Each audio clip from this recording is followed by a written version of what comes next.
YCP అధ్యక్షుడు మాజీ ముఖ్యమంత్రి జగన్ మళ్లీ బెంగళూరు వెళ్లారు. ఎన్నికల్లో వై నాట్ 175 అని హడావిడి చేసి 11 మందితో సరిపెట్టుకున్న వైసీపీ పూర్తిగా ఢీలా పడిపోయింది. జగన్ అయితే ప్రజలకు చేరువవ్వటానికి ముందుగా ప్రకటించిన ప్రజా దర్బార్ వంటి కార్యక్రమాల్లో కూడా పాల్గొనకుండా పులివెందుల బెంగళూరులో గడిపేస్తున్నారు. ఎమ్మెల్యేగా ప్రమాణ స్వీకారం చేసి అసెంబ్లీలో కూర్చోకుండానే వెళ్లిపోయిన మాజీ సీఎం స్పీకర్ బాధ్యతల స్వీకరణ సమయంలోనూ సభా సాంప్రదాయాలను పాటించలేదు. దాంతో ఆయన అసలు అసెంబ్లీకి హాజరవుతారా అన్న చర్చ మొదలైంది.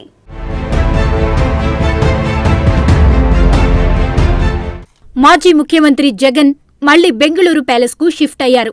ఒక వారం రోజులు ఆయన అక్కడే ఉంటారని పార్టీ వర్గాలంటున్నాయి. గత నెల 24న బెంగళూరు వెళ్లిన జగన్ ఈ నెల 1 వరకు అక్కడే ఉండి వచ్చారు. మళ్లీ ఇప్పుడు 2 వారాల వ్యవధిలోనే మరోసారి అక్కడికి వెళ్లారు. ఎన్నికల్లో ఘోర పరాజయం తర్వాత పులివెందుల బెంగళూరులోనే జగన్ ఎక్కువగా ఉంటున్నారు. ఈ నెల 22 నుంచి అసెంబ్లీ సమావేశాలు ప్రారంభం కానున్నాయి. ఈ నేపథ్యంలో సమావేశాల నాటికి ఆయన తిరిగి వస్తారా లేదా అనే విషయం చర్చనీయాంశంగా మారింది. తన పార్టీకి ప్రతిపక్ష హోదా కూడా దక్కించుకోలేకపోయినా మాజీ సీఎం సాధారణ ఎమ్మెల్యేగానే ప్రమాణ స్వీకారం చేశారు. చేయగానే అసెంబ్లీలో కూర్చోకుండా బయటకు వెళ్లిపోయారు. ఇక ఆ తర్వాత రోజు స్పీకర్గా అయ్యన్న పాత్రుడు బాధ్యతలు స్వీకరిస్తున్నప్పుడు సభా సంప్రదాయాన్ని పాటించకుండా జగన్ అసెంబ్లీకి దూరంగా ఉండిపోయారు.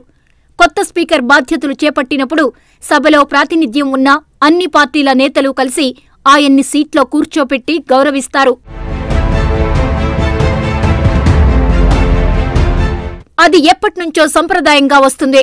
2019 ఎన్నికల్లో టీడీపీ 23 సీట్లకు పరిమితమైనప్పుడు కూడా చంద్రబాబు ఆ సంప్రదాయాన్ని పాటించి సభ పట్ల గౌరవం చాటుకున్నారు. అప్పట్లో తమ్మినేని సీతారాం స్పీకర్గా బాధ్యతలు చేపట్టినప్పుడు టీడీపీ ప్రతినిధిగా అచ్చెన్నాయుడు స్పీకర్ పోడియంలోకి వెళ్లి ఆయన్ని కూర్చోపెట్టారు. అయితే ఈసారి జగన్ తాను హాజరు కాలేదు సరికదా, తన పార్టీకున్న 10 మంది ఎమ్మెల్యేల్ని కూడా అసెంబ్లీకి పంపలేదు.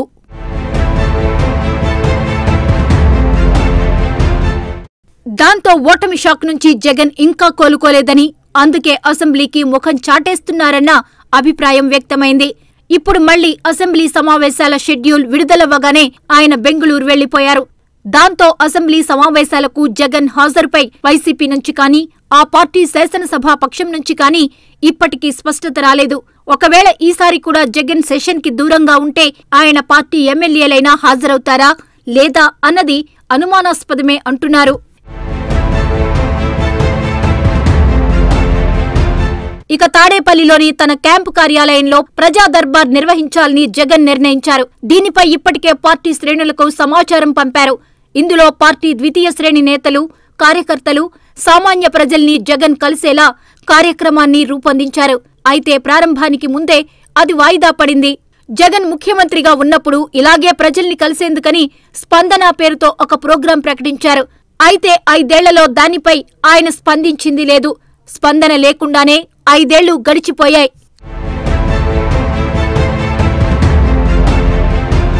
జగన్ ప్రజల్ని కలవడం కాదు కదా, కనీసం అమరావతి ప్రాంతంలో ప్రజలకు కనపడకుండానే ఆయన తిరిగారు. బయటకు వస్తే భారీ బందోబస్తు, ఆయన కాన్వాయ్ వెళ్లే రోడ్డుకి 2 వైపులా పరదాలు, అలా సాగిపోయింది పరిపాలన. ఇక ఇప్పుడు అధికారం పోయిన తరువాత కూడా ప్రజల్ని కలిసే కార్యక్రమాల్ని వాయిదాలు వేస్తుండడం చర్చనీయాంశంగా మారింది. ఓటమి తరువాత తాడేపల్లి ప్యాలెస్లో పార్టీ నేతలతో జగన్ వరుస సమావేశాలు నిర్వహించారు. ఓటమి షాక్ నుంచి కోలుకున్నట్లు పార్టీ నేతలకు ధైర్యం చెప్పారు. మళ్లీ ప్రజల్లోకి వెళ్లండి, బాధితులకు అండగా నిలవండి, క్షేత్రస్థాయిలో పర్యటించమని నేతలకు సూచించారు.